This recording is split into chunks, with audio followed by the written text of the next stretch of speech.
We are truly delighted today to have as our convocation speaker, Dr. Jasmine Marcelin, Assistant Professor in the Department of Internal Medicine. Dr. Marcelin is a Caribbean native born on the island of Dominica. She received her Bachelor of Science degree with double major in biology and chemistry and a diploma in forensic science at St. Mary's University in Halifax, Nova Scotia.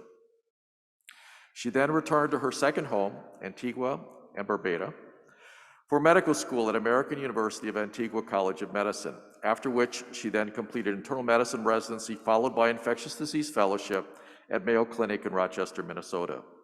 During her time at Mayo Clinic, she was Chief Infectious Disease Fellow and founding co-chair of the Mayo Fellows Association Trainee Diversity and Inclusion Committee.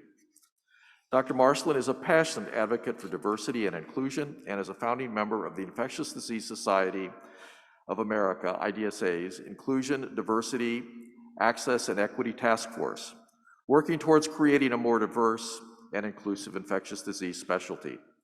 She is also the co-director of Digital Innovation and Social Media Strategy for the Division of Infectious Diseases and vice chair of the IDSA's Digital Strategy Advisory Group, highlighting her influence and expertise in social media for healthcare professionals. Clinically, Dr. Marcelin practices infectious diseases and has a special interest in antimicrobial stewardship. As Associate Residency Program Director, she's focused on resident scholarship, diversity, and inclusion and wellness. It is my privilege and pleasure to welcome Dr. Jasmine Marcelin. Dr. Marcelin.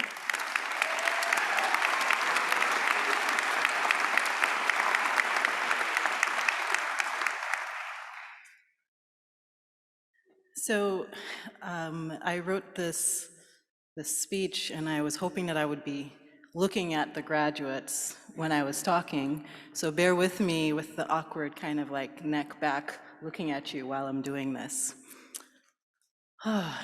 So dear brand new doctors, almost brand new doctors, I guess I have to wait till tomorrow, what to say to you? I wrote a song for brand new doctors a couple years ago with this title, produced and sung with a couple of my friends to the tune of Lin-Manuel Miranda's Dear Theodosia.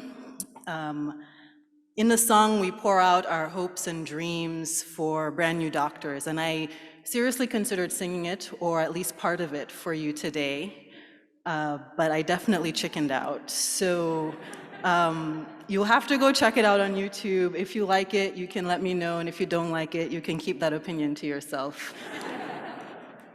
But I'm really excited to be with all of you here today. On the day your ceremonial hooding ushers you into that new age of becoming a physician, and also, more importantly, on the eve of my birthday.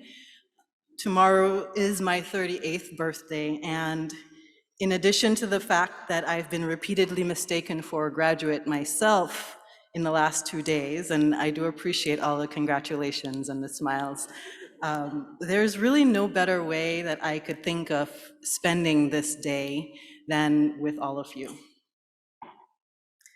I want to start with gratitude to this class, this graduating class, for bestowing on me this honor of sharing my thoughts with you for the next 8 minutes or so. 11 years ago, I stood with gratitude in front of my own graduating class. I was valedictorian, and I gave this wonderful speech that I actually had to go back and find to remember what I said, but I knew that it was filled with a lot of wonder and joy. But in the last decade, what has filled me with the most joy was the privilege of working and teaching with all of you. Those of you who know me personally know that I'm a straight shooter, so I'm just gonna be honest with you. I wrote and rewrote these remarks multiple times because nothing I wrote seemed to be perfect enough. Nothing was perfect enough to send you off on your journeys. And I wanted to leave you with the most profound words that you would cherish and remember for years to come. And that was partially motivated by the fact that as I remembered my own graduation, I didn't remember anything that was said on that day. There are so many of you sitting here today whom I've mentored and watched grow over the years. And my words needed to be just right, but nothing seemed good enough. So maybe despite the most eloquent and moving words, you might still not remember what I say today, because there are so many other things on your mind right now. Many of you might be starting a new position, maybe even moving to a new place in the middle of a pandemic, figuring out how you feel about the match, maybe planning a well-deserved vacation, or coming to terms with being separated from your friends and your loved ones, your family. So even if we don't remember anything, let's focus on how all of this is making us feel. And let me tell you, I'm feeling a lot of feelings right now. A lot of feelings as I watched you all walk across this threshold and receive that ceremonial hood. I'm feeling excitement as I think about the good trouble some of you will be getting into at some point in the future. I'm feeling regret because many of you will be leaving, and while I know you will be happy at the places that you go, selfishly, I wish you would stay. I'm feeling apprehensive because there are just so many things you have yet to experience and learn, and so many things that I want to shield you from, yet I know that you must experience in order for you to grow. I'm sad because our country has lost 1 million lives to COVID-19, and some of whom maybe have been your loved ones who could not be with us here today. Having walked with you through the wards over the last 2 years, I know the impact of this pandemic on all of you and your education, yet here you sit in your regalia, intact, steeled, ready to move to that next step. So most of all, I'm feeling pride. So much pride as I've watched you all achieve your potential and overcome all that has been in front of you. I am so proud of you, and I want you to know that everything that I say today is coming from a place of profound love and admiration for you and gratitude to your parents and loved ones who raised you to be the people you are today. So I look at you all here today, and I think back to my own convocation, expectantly gazing into that future, completely oblivious to the fact that I had no idea what I was getting myself into. And I had all of these great plans that all started with me walking across that stage to be hooded with my person, the love of my life, whom I met in medical school, my husband, Dr. Alberto Marcelin, AKA Mr. Dr. Marcelin. The plans all made so much sense to me, and I just knew that I was going to accomplish every single one of them. So this is how it went. We would match together, we would excel as interns, we would win Intern of the Year, ace in training exams, graduate with top awards, I would be appointed chief resident, ace fellowship, then I would plan my first pregnancy in my last year of fellowship, and take 3 months of maternity leave to be with our firstborn. We would then land our dream jobs and live happily ever after, the end. Now, if you've spent any time with me, and there's many of you in this group that have spent time with me, you'll know that for the most part, none of those plans actually materialized. Here's how it actually happened. My husband and I matched in separate states. 1 month into intern year, after our first time off together during our separate residencies, I returned from vacation pregnant with our first son, Nathaniel.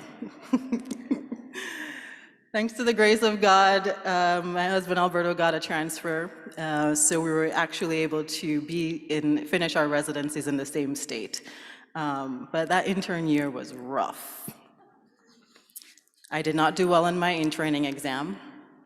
I had a residency associate program director crush my dreams of becoming a chief resident. I graduated with 0 awards. I went on to fellowship.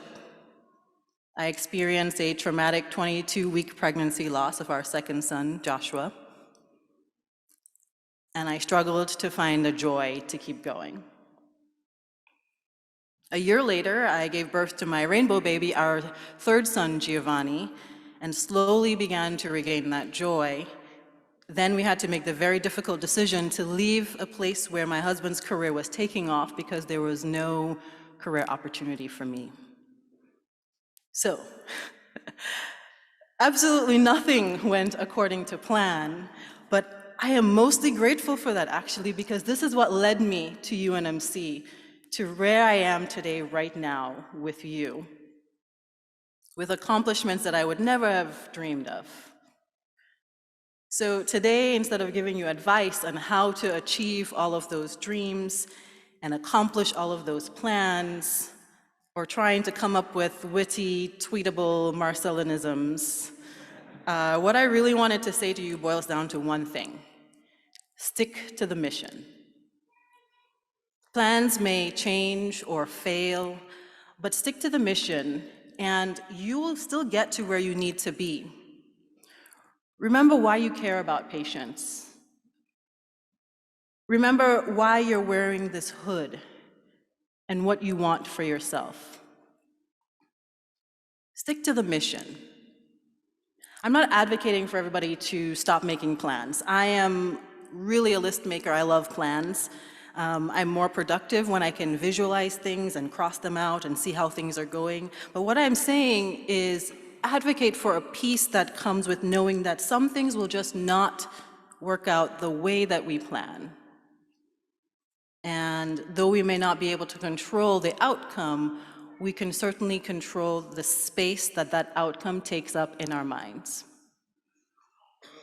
Sticking to the mission reminds us about what matters most and helps us to figure out when a closed door is not a door, but a portal. Our lives, this society is imperfect. On an almost daily basis, we are peppered with environmental and physical and emotional and spiritual and ethical and moral assaults through which we must bob and weave in order to get to the next day. Millions of people have died from COVID-19, multiple attacks on democracy, minoritized community fighting for acknowledgement of their rights and personhood. But we are still here. We persist. Sticking to the mission is what helps us to figure out how and when to make that good trouble that leads to sustainable change. This is something I don't need to lecture you about. I have seen you develop new curricula teaching about anti-racism in medicine, advocating for long-standing hospital practices based on racist ideals to be revised, and making it so that everyone around you sees healthcare equity through that lens with better patient care in mind. You organized to provide PPE and food and hygiene supplies for communities. You organized and advocated for state and national policy change. You created wellness and green spaces for rebuilding community. You did that. Students, faculty, staff, and community members down the road, we will be delivering and experiencing healthcare that is better because you stuck to the mission. Doctoring is hard work, with the constant medical knowledge and data discovery and acquisition and clinical medicine and developing patient rapport and medical education and scholarly activity and administrative work. It might seem like, some days you might not be excited about it all the time, and some days it might seem like it takes more from you than it gives, but if you stick to the mission, I promise you, you will have more days of joy than days of weariness. You will have more sunshine than clouds. And someday, you'll blow us all away. Congratulations, class of 2022.